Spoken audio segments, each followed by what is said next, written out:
Wow, bă, vezi că merge! Cât rezistă cauciucul ăsta? Mamă! Zicem că vrei să sac cu o trotinetă de aia de Pro Scout. S-a dus sau nu? Cum arată la început și cum arată acum, bă, săracă. E foarte greu ăsta, nu cred că mai rezistă la asta! Salutare tuturor și bine v-am regăsit de pe trotinetă de data aceasta. Băi, nu mă așteptam deloc să facem 300 de like-uri la clipul ăla când am cumpărat-o. Am făcut chiar 500 de like-uri și după cum am spus, dacă facem 300 de like-uri o să o distrug. Din păcate am făcut. Bine, nu neapărat că o să o distrug, să o spar, să o fac de toate alea, dar a sosit momentul să-i facem test de anduranță, să vedem cât de rezistentă îi. O să o trec astăzi prin mai multe probe, prin care să vedem cât rezistă. Îți dai seama că probabil o să se strice până la sfârșitul clipului, dar nu efectiv bucăți. Dar chiar vreau să trec prin multe chestii, să vedem cum rezistă, pentru că asta am promis, test de anduranță la trotinetă, la 300 de like-uri, asta facem. Trotineta asta Xiaomi, care am prelungit un pic ca să fac clipul. Nu l-am făcut din prima, pentru că am vrut să mă mai bucur de ea, să mă mai plimb puțin cu ea. Că sincer îmi place, adică la ce bani am dat pe ea aș face treaba. Curios ce o să rămână de ea după clipul ăsta și cât rezistă, că uite, deja am început, ca să zic așa, testul de anduranță. Adică mergem pe ea și luăm speed bump-urile astea fără nicio milă. O să merg în parc mai întâi, să mă duc pe niște terene accidentate, pe niște gropi, să vedem cum se comportă acolo. Și o să-i facem multe chestii, o să duc pe scări, o să arunc de pe scări, dacă găsesc și apă, să mă bag prin apă cu ea.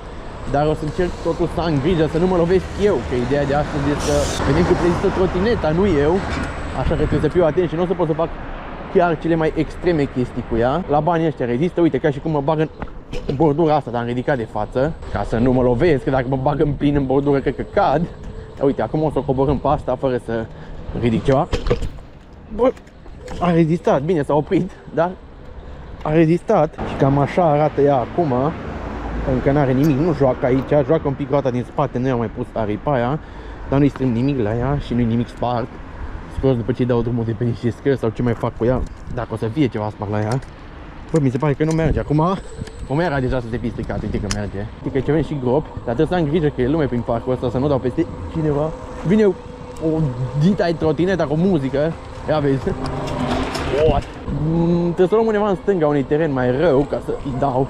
Uite, aici e o gropiță, dar n-are nimic în chestiile astea. Știu că e o groapă mai mare în față, nu o să o feresc deloc. E aici, poate și cad. Nu a fost nimic. O luăm în stânga dacă se poate. Bun, îi dăm un pic pe acolo, Hai să vedem pe aici. Bine, pe aici nu e așa rău, cred că duce trotineta. Chiar lejer.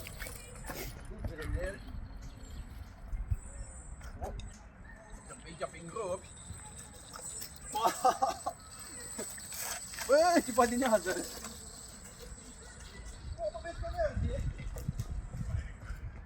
Bă, vezi că merge! Era să mă împrăștiu cu ea. Vezi că merge binișor.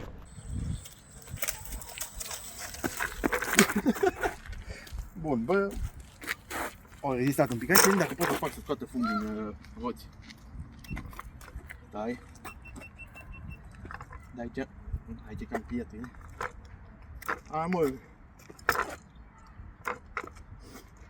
Ai!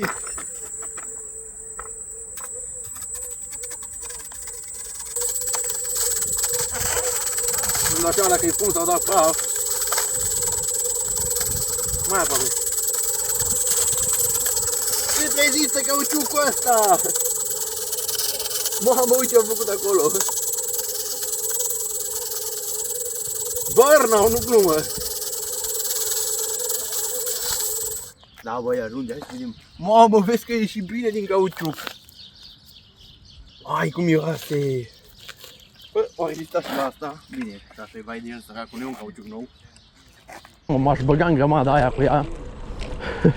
Sau o las pe ea să meargă în ea. Stai să prind viteză. O bag în aia. Sper să nu se strice deja, că vreau să mai folosim.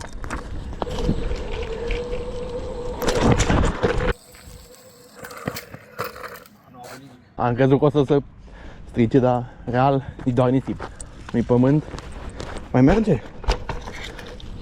Oh, ca nouă. Polipiere ca băieții cu bicicletele.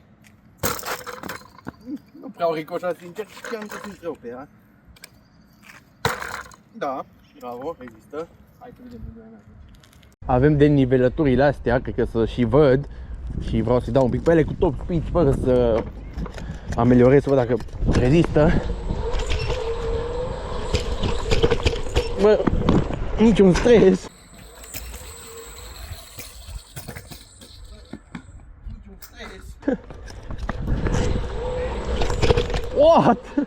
Păi mult mai rezistent decât credeam. Și vezi că aici chiar am sărit, mai vreau să sar o dată, să vedem dacă pot să sar cu ambele roți. Ah! Am sărit cu ambele roți.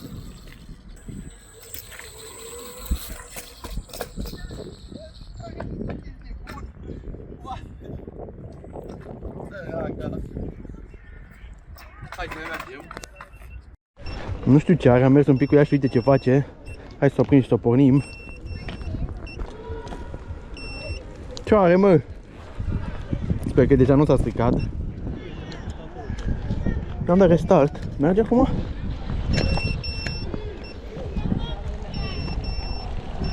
Trotinetă. Mă, tot arată 21 și poate intra prea sau ceva. Hai să vedem. Bă, când o dau pe sport, tot așa face. Dar tot merge 5 la oră, nu știu ce are. Ba, nu merge. O să o las 2-3 minute, mă uit la băieți până atunci. O las 2-3 minute să vedem dacă își revine, dacă nu o distrugem așa. Wow, ce tare! Uite ce fain au făcut aici. Primăria, cred. Ce traseu șmecher s-a făcut aici, fraților, what? Ia uite la băieții ăștia ce sar pe aici. Mamă! Wow! What? Mamă! Gata, ne-am distrat destul cu băieții ăștia, am revenit la treburi mai serioase, cum ar fi trotineta asta care... Mamă! What? Ce are, mă, asta? Le-a pus și bancă. Tare asta. Chiar l-a făcut fain. Băi, nu știu ce are, dar acum uite că merge. Adică sună așa, dar tot merge. Mai înainte nu mai mergea deloc. O să încerc să sar aici un pic cu ea. Hai să vedem. În continuare asta face sunete ciudate. Nu știu dacă ajută neapărat că sar aici, dar hai să vedem dacă rezistă.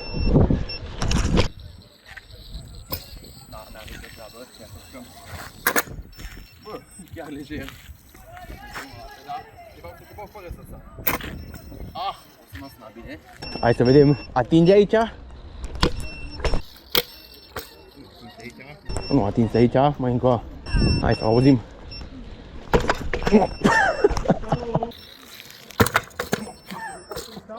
S-a blocat de data asta. Era să cad. Ok, hai să vedem ce mai facem, hai mergem mai încolo. Să zicem că stai lângă trotinetă și vrei să, adică o scapi și cade. Ok. Acum și pe partea asta. Ok. Acum să zicem că o scapi, adică te împinge cineva, că să neva pe tine. N-are nimic. Dar chiar trotineta asta poate să cadă altfel decât pe laterală, să zicem că vreau să cadă în cap. Hai să vedem. Nu poate și în cap, sper că nu ia scafarul. Nu-i la asfalt. Hai să ne mai face sunete. Sau merge? Bă? Ok? Ok. S-a reparat. What? Bine. Da, acum un drop mai greu. Îi dăm drop de acolo să vedem ce se întâmplă. Să vedem ce se întâmplă. Aparent nu. Dar știi cum face ca frigiderul când lași ușa deschisă? Bă, nu pot să ce. Bă, dar interesant că încă nu s-a rupt și nu joacă încă. Chiar deloc nu joacă și nici nu s-a rupt. Și aripa asta de plastic ține bine. Tot nimic. Cred. Bine, ține tot, adică tot nu o să pot să repari. Hai să urcăm, nu urcă. Ha? Ăla așa pe lângă ea trage. Nu prea bine, dar trage. Hai să vedem cât merge singură. Dăm un pic de avânt ca să o iau eu și o lăsăm. Trebuie să o opresc, că altfel are frână de motor. Hai că mai dau o dată. Bă! Am crezut că se duce în oameni.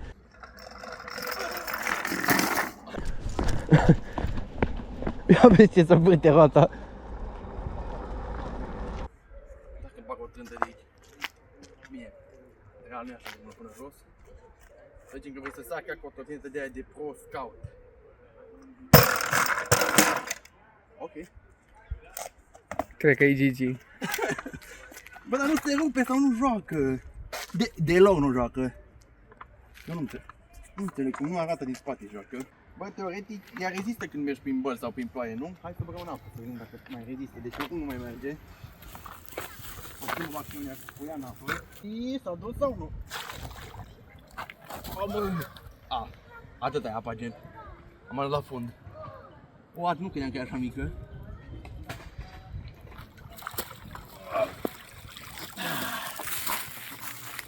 Mamă, cum miroase! Am făcut o baie măcar, hai să ne mai pornește. Iar nu mai face sunetul ăla. Iar merge. Cred că asta era ideea. Hai să ne mergi dacă nu... S-a oprit de tot acum, Da. S-a oprit. Cred că e GG trotineta. Poate dacă o scutură de apă.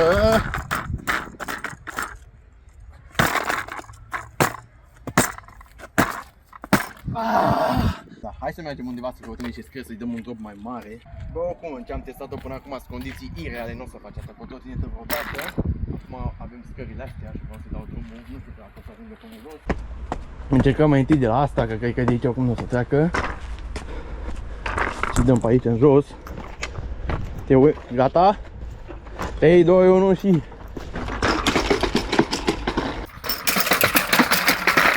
Mamă, rău sunat. Am așteptat să meargă mai drept. Ce? Ia s-o pornit. Ia, pune pe laterală să vezi ce se întâmplă. Adică? Uite. Curge apă din ea. Ia s-a oprit. Gata? Mergem acum? Nu, se oprește când accelerezi. Poate dacă o să se usuce, poate chiar o să meargă. Cum o opresc?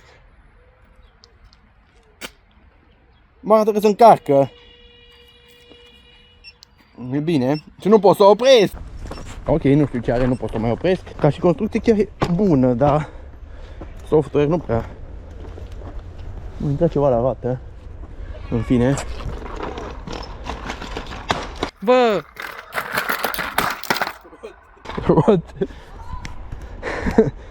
Poate nu cad pe aici. Bă, nu știu ce să mai fac, sincer. Ce teste să mai fac. Nu uitați, bă, dacă strângem 600 de like-uri la clipul ăsta, eu o să cumpăr o bicicletă, cea mai ieftină bicicletă de pe OLX, cu care o să facem același lucru, dar trebuie să strângem multe like-uri ca să cumpăr și o bicicletă ieftină. Hai să vedem dacă o strâng așa ce se întâmplă.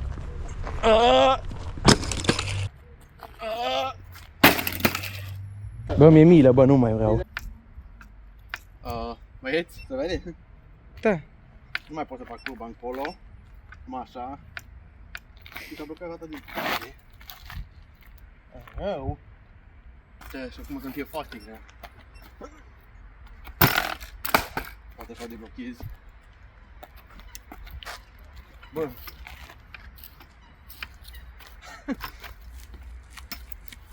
Ok. Asta e ok. Dar s-a blocat roata pe spate, băi frate, cioagă. Ok. Nu cred că e normal să ajungă așa, nu? Nu. S-a rupt.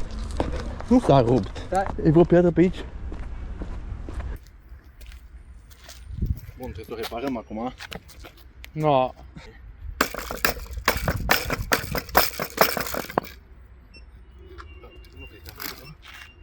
Mă, că...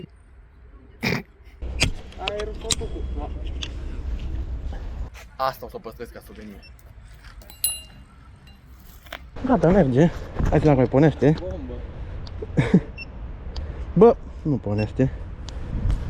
Ba da, a pornit. Dar mi-arată că se încarcă, frate, și că e 19%. Cred că se încarcă. Hai să vedem ultimul test. Rezistă la ăsta, după aceea să dăm cu un bolovan mai mare. Și, mai aproape.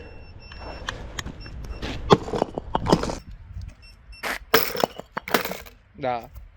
S-a oprit și sunetul. Acum își dau cu mai multă putere.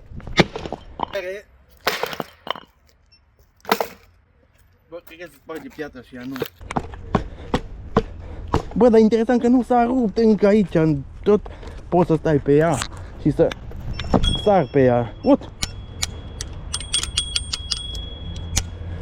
Ok, mai are 40% acum. Trebuie să luăm o piatră mai mare, mai multe nu am ce să-i mai fac. Cum arată la început și cum arată acum, bă, săracă. Bă, milă din nou, dar e un obiect până la urmă, da? Nu știu cum mergea.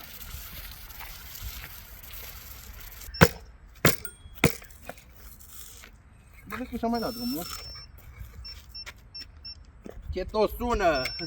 Gata. Și acum, cred că s-a dus ultima încolo. Nu contează! Oi de capul meu! E foarte greu ăsta, nu cred că mai rezistă la asta!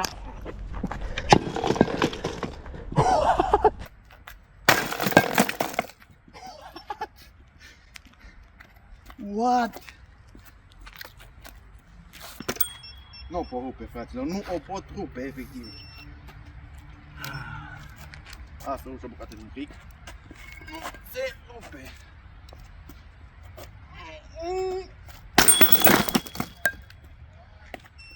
Nu se rupe.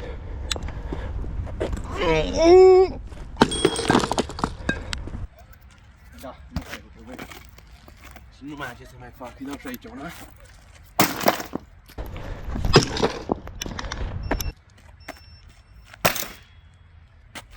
Da, și cam ăsta a fost clipul nostru cu testul de anduranță la trotinetă. Săraca, nu mai am ce să-i fac, nu mai știu ce să-i mai fac. Cam așa arată acum, dar nici măcar nu sunt doi deloc, doar roata. Eu sper că v-a plăcut. Dacă o vreți așa, scrieți-mi pe Instagram, vă dau la un preț bun. Cam asta e. Ăsta a fost clipul nostru. Trotineta Xiaomi, în afară că nu mai merge, a rezistat foarte, foarte bine. Chiar eroic. Și pa, pa!